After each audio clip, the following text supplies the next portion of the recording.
Hi, my name's Woody, and I'm here to share my experience and adventure with end-stage cirrhosis caused by alcohol. My story starts very young. From the time I was 14 to the time I was probably 31, maybe 32, I pickled myself.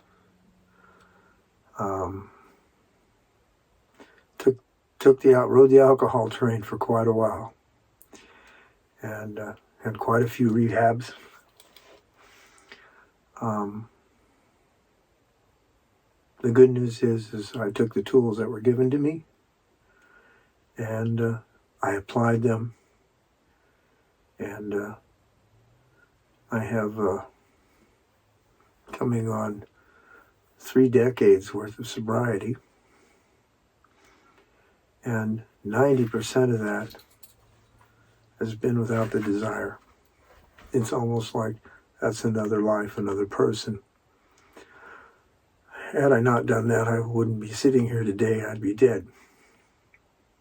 The reason I mention my alcoholism in my younger years, because I do remember being told that, this can catch up with you down the road. You might be okay now, but it could catch up with you.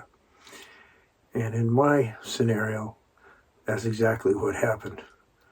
A little over a year ago, I had just had my 60th birthday. And about a week after that, I was set to go home to Texas. And I was extremely happy about that. I was feeling fine. And so I loaded up my dog and everything I had in my trailer, and started off on a slow little adventure to Pottsboro, Texas. Well, I quite didn't make it there when I wanted to. It was somewhere outside of New Mexico, at a truck stop. I started losing an incredible amount of blood. And unlike most of the truck stops I had stopped at that day, this one was like deserted, like a ghost town truck stop. I'm parked way in the back, so it's just desert. And I remember walking out of the trailer and blood's coming out of my mouth and it's coming out my rear, and it's just, I hit the ground. I had no energy. And I remember laying there going, okay, let's make the transition. Let's get this going. But right before I did that, I remember hitting the emergency button, or at least I must have, on my phone. I had managed to take care of everything but myself, but one of the things I had done was to put my emergency contacts and information in my phone in the event of an emergency. And they were able to locate me. All I remember is the helicopter blades. That's it. And then I woke up in University Hospital in Albuquerque, New Mexico. Very nice place. I had balloon pumps around my legs. My feet looked like they belonged to a 400-pound man. Keep in mind, up until that time, I was 125, very lean. Not much going there because my MS, and that's just the way that floats. So their main directive was to find out where the bleed came from. They didn't at that time, but in them looking, they found a rather large tumor, about the size of I guess it was about the size of a walnut at the time, sitting on the dome of my liver. I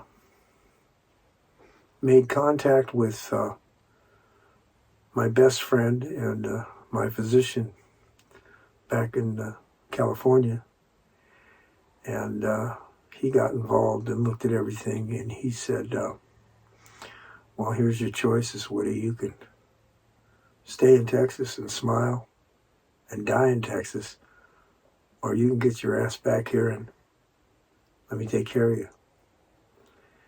And scared the crap out of me for a moment. And took me a while, took me 6 or 7 months before I was able to get back. And he assisted me in all the medication I needed while I was here. Because the healthcare system in Texas is not the greatest. So I wasn't ready to die. I can always go back to Texas. So I headed back here, and my best friend and doctor did a battery of tests, and came back hepatocellular carcinoma. I don't even know if I said that right. Well, anyways, I did recognize carcinoma, and cancer and carcinoma are not a good thing. And it had grown quite a bit in size. So now it was off to find some surgeons and some oncologists to take a look at this and see what was going on. He ended up getting me a study. I know he pulled in every favor he probably had. And I ended up in UC San Francisco with probably 3 of the best surgeons in this particular field on the planet. We had a long conversation. Very friendly guys. The cream of the crop. Wow. And surgery was out of the question because my liver at that point was at a tipping point, which means that they couldn't afford to take a margin out. It was so badly scarred from the cirrhosis. And that's where I became aware of the cirrhosis. I really didn't think about it too much because I was focused on the cancer.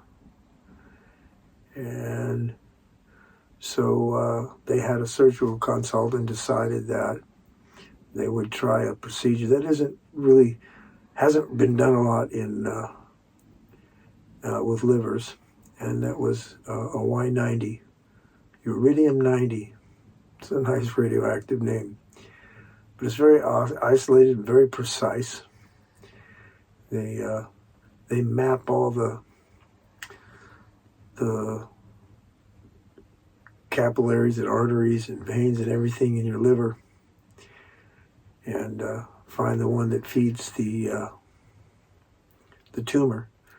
And then they go in there and they insert these little bitty glass beads. They're so tiny you can't see them, and they're full of Uridium 90, which is a radioactive isotope, I believe. And the procedure was pain-free. Even when I was in the recovery room, everything, was just like getting up. It was like, wow. And they went in through my artery in my leg. So I back up a little bit because at the same time I had a hernia. And the surgeon I saw first went in there and did an exploratory and a biopsy. So he's really been the only one that's actually had his eyes on. And turned out to be a rather long procedure. I got a hole in my belly button and a few others around here from him doing that. And basically he said, Woody, your liver looks like a pineapple. Well, so they went in, and the Uridium 90, I guess, takes about 3 months. And the plan was to test me, both the CT and labs every 30 days. So 30 days out, I get a call from the surgeons, and I guess they're having a party because what started out, because by the time they got to doing the uridium-90 treatments, it was the size of an orange. And at 1 month out, it was just about the size of a dime. So they were really happy that this was working. And the good news was that after the 3rd month, tumor's dead. But they caught something that maybe they missed, or maybe it just wasn't there. A much smaller tumor, and he wasn't comfortable with it, so I went back in for another Y90 treatment to treat that. And it was just about a week ago I got the results, and that one's dead. So for the moment, I have no cancer. And I'd like to jump out and party, but that good news comes with a shovel full of bad news. This cancer is so aggressive, and this particular surgeon has been specifically working with it for 10, 11 years, and it always comes back. So at this point, I'm cancer-free. And the good news there, because it really doesn't matter to me, 2 years or whatever, it puts me in a better window for the transplant program, which is a very thorough and not a very expedient process. They go to great lengths to make sure that they're not giving their recipients a liver, and that recipient's going to die from something else a week later and waste that organ. As crude as that sounds, that's just the way it is. So right now I'm in the mid-process, I suppose, of, I haven't talked to my doctors yet, but I'm in the mid-process of getting onto the list. I have to go have some tests done, heart test, usual stuff. And get on the transplant list. The list itself is it's a very fair list. It's kind of a sliding scale kind of list. Right now, I'm not in any discomfort. I'm on quite a bit of medication that deals specifically with the symptoms of the liver.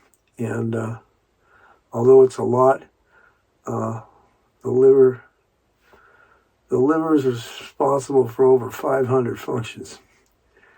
So it's, I got an education. The liver is, boy, does some crazy stuff. They had me on some lactulose, I believe that's what it's called. It's normally used as a laxative, I believe. But its off-shelf thing is that it works very specifically with the cancers I've had, and it works with the liver to get rid of some of the bad elements it can't process. I'm on quite a few different pills.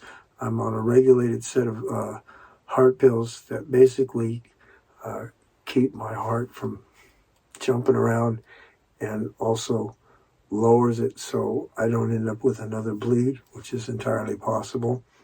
I know at this point, my hands, or any other part for that matter, if I do something strenuous with them, like grip something, they'll just bleed.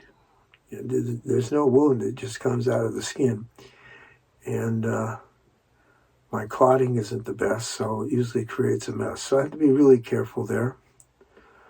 In fact, I have to be so careful now that I'm not going to be able to return to work like I want to. And I do love my job.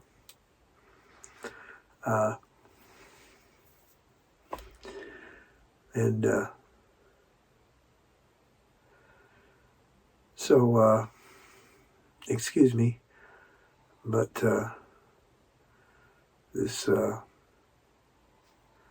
some of the stuff I'm on kind of slows me down, if that's a better word. I'm not on any narcotics or anything like that.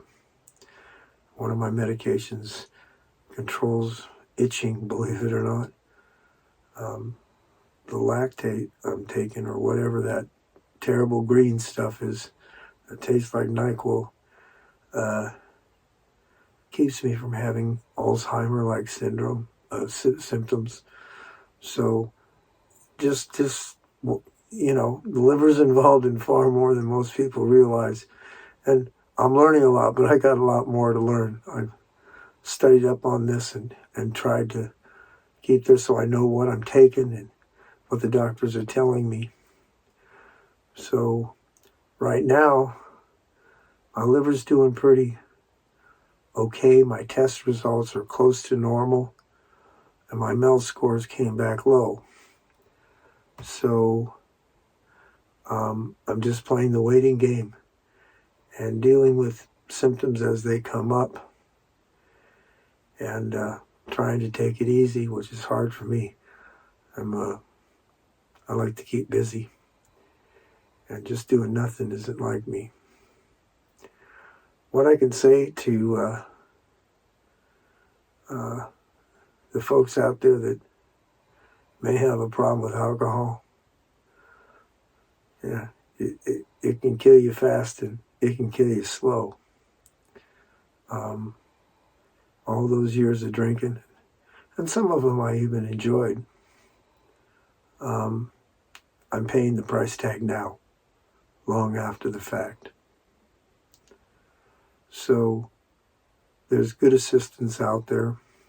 There are groups out there. You need a support group, and you need an established relationship with your physician. Now, I know that can be hard. My physician just happens to be a good friend of mine. We met through work, and I trust him 150%. He doesn't pull no bones with me, makes me smile, and he's not a pill pusher. All of my whole medical team, outstanding, and they're all my friends. You know, if you're going to be working on me the way I've been worked on, I would prefer that you're my friend. And the doctors, I'm lucky. I've got the best, and that's how they look at it too. I'm kind of an anomaly for them to deal with, because he says the biggest thing he has to deal with is that a lot of the people that end up on his table haven't stopped drinking yet, and it really makes it hard. And for me, he says, I don't know that I've ever worked on somebody who has enough time behind him that I'm not concerned about it, and that was comforting. So I'm cancer free. That mountain is behind me, and I have this one big mountain now left, and that is the end-stage cirrhosis. It's really in my hands at this point until I get a transplant, and it's all about diet, and some of it I don't like too well, but I like living better. So it's good, and there are plenty of support groups out there. I have a large family. I have a great support group. I have friends that care for me and take care of me and make sure that when I can't do something myself, it gets done. I've received donations through my GoFundMe page, and that's helped a lot from strangers, but most of them have been from friends, and it takes a lot of that burden off of me, because cancer ain't cheap, and I'm just fortunate that I have my best friend and physician, and he's pro bono, so that's a big one right there, and he spends an awful lot of his time with me. Find a good physician you trust, somebody who would be your friend, and listen to him. Trust is very important. And if you feel like you have a drinking problem, there's a support group out there called AA, and that's what worked for me. All I want to say is have a wonderful 2022, and be good to yourself, and be good to the ones around you. Peace.